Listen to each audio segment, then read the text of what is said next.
Krásný den, ženy. A mi tady přišlo nahrát dneska video na vlastně úplňkové pozvání za prvé a za druhé divoká esence v nás. Hodně žen ke mně teďka chodí, že vlastně chtějí poznat tu svoji vlastní sexuální esenci, svoje jedinečné vlastně vyzařování. A tam vnímám, že na tom těle, v těch tkáních máme vytvořené krusty negativních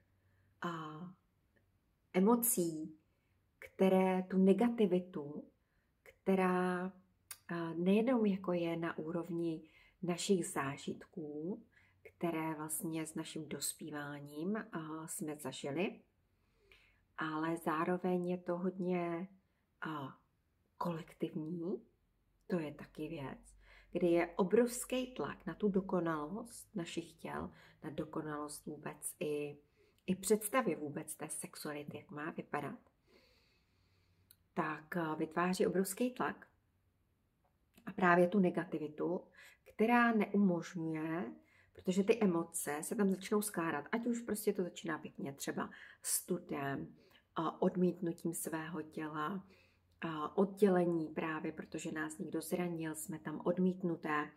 A začíná se to tak jako vrstvit, pak je to ta nízká sebehodnota. Všechno se nám to tam krásně jako navrství. A my se pak nemůžeme vlastně dostat k tomu, co je ta naše vlastně divoká přirozená esence vyzařování. A k ní se dá vlastně dostat. Já osobně jsem se dostala k ní jako skrze právě práci s tělem, skrze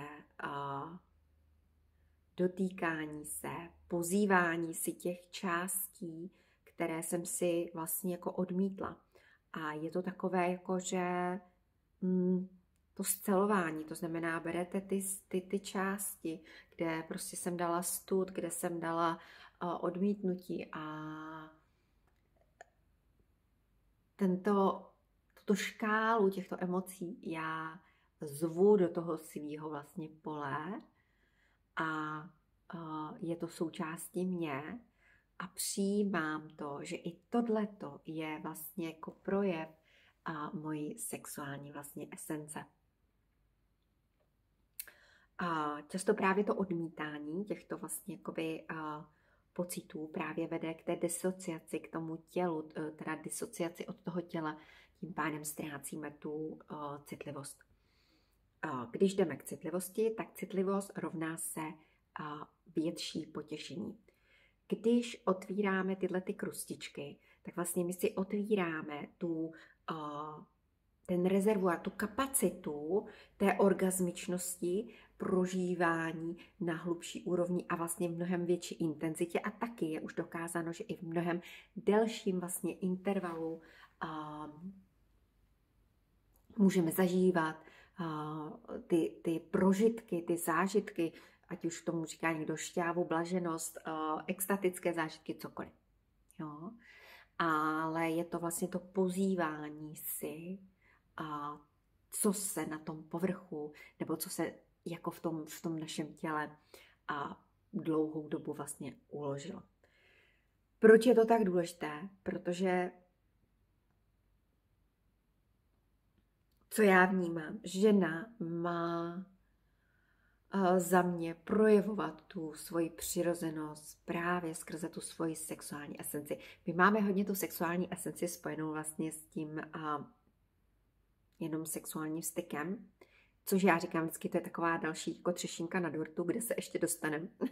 Ale vlastně to projevení, to je vlastně, že se spojíte se sebou a je tam to dovolení si projevit opravdu takové nechci říct až jako fakt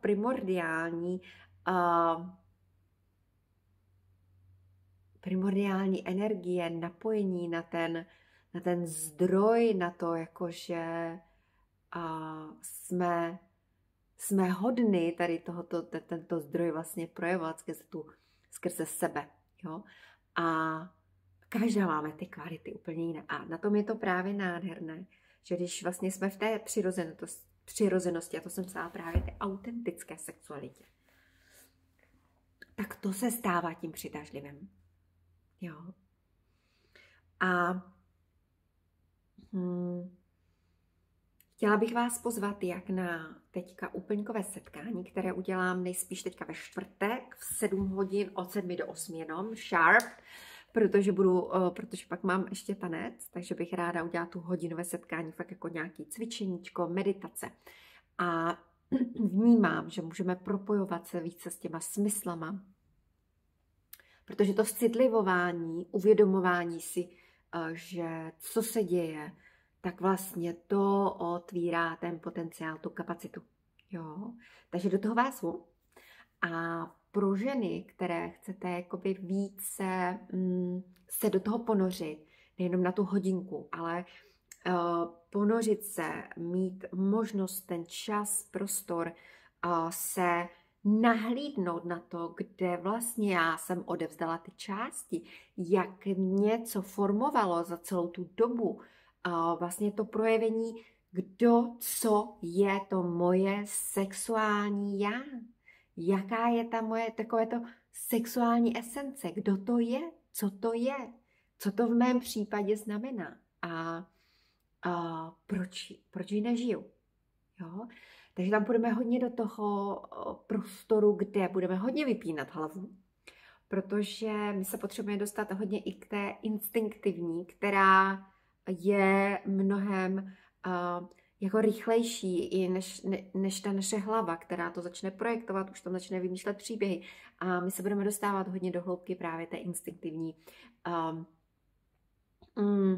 toho instinktivního projevu toho těla. Jo?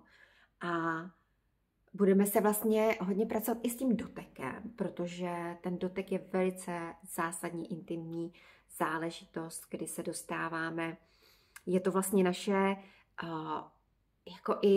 jako membrána imunity, membrána našich hranic. A tam se budeme dostávat, budeme poznávat ty hranice, což je velice důležité, a dotýkat se právě těch míst, které nám právě můžou ukázat ty vyprahlá místa, ty hladová po doteku, hladová pro jako vyživení. A budeme pracovat více s tím fasciálním, s tou fasciální strukturou, protože ten proud té energie, která jde skrze právě, oni jsou jako spíše na té tekuté bázi, takže ta voda je naše přirozenost ženská, takže jak vedou ty informace, jsou někdy rychlejší právě, než vůbec reaguje náš nervový systém, jo, s kterým budeme taky pracovat, protože se chceme hodně dostávat do toho parasympatického, z toho sympatického, který je více založen na závislosti, a to i v té sexualitě, to znamená na rychlém zrušení, rychlém ukončení. A pak nemůžeme zažívat ty hlubší stavy celotělové. A není to jako z místa wow, zažívat ale ženy, když si to dovolíte, tak vlastně, když zažijeme ty hluboké stavy, tak začneme vnímat, že se v nás že to vlastně je jako potrava, je to výživa, je to natýká, my otvíráme se tou orgasmičností, to znamená to, že otvíráme tu kapacitu té orgasmičnosti, tak my dáváme možnost životu, aby vlastně ta životní energie mohla více do toho našeho života proudit a přinášet, jo, tu živost. A samozřejmě to má obrovský efekty i na naši vitalitu, zdraví. To jsou fakt ty efekty potom na to partnerství v té sexualitě. To je všechno, se to tak krásně, ale začíná to všechno u vás. Jo? Proto pozývám na ještě 3denní retreat. Příští měsíc to bude krásně vlastně za měsíc. A jsou tam poslední 3 místečka pro ženy. A je to skupinka 8 žen, kde právě chci pracovat více jakoby i v propojení s vámi. Takže ono není náhoda, když vás to tam bude volat, když tam máte být, tak všechno je to tam jako fakt poskládaný. A budeme hodně interagovat právě společně a nořit se taková fakt jako jednotná buňka do těch míst, kde si to budeme prostě fakt jako užívat a otvírat a dovolovat si tam uvidět to, kde si to nedovolujeme, žít a jo. Moc se na to těším.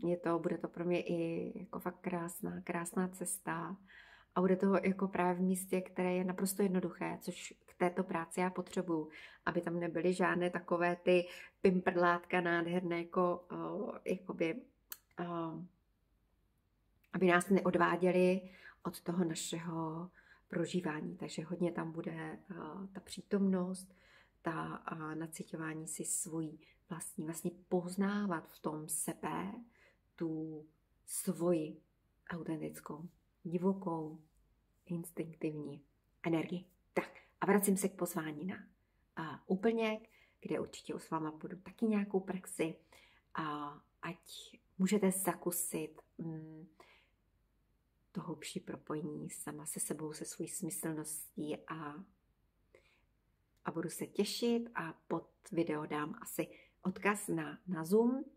Je to zdarma, je to z radosti, protože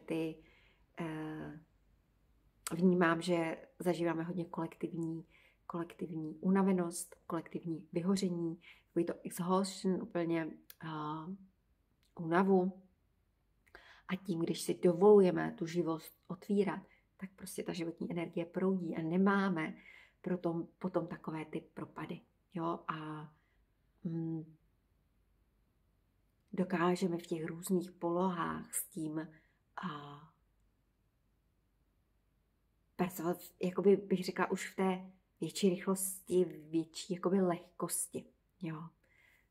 Tak se budu těšit na každou ženu, která má čas, která má chuť trošku se oživit. A pro ty, které by vás volal, nebo byste chtěli třeba ještě zodpovědět jakékoliv otázky, třeba tam vzniká často ta rezistence, že nechci, jako je to odpor, bojím se. A tohle to všechno je v pořádku. To jsou ty tranzity mezi tou krustou a dovolení si jít pod ten povrch. Tak jo, tak krásný den.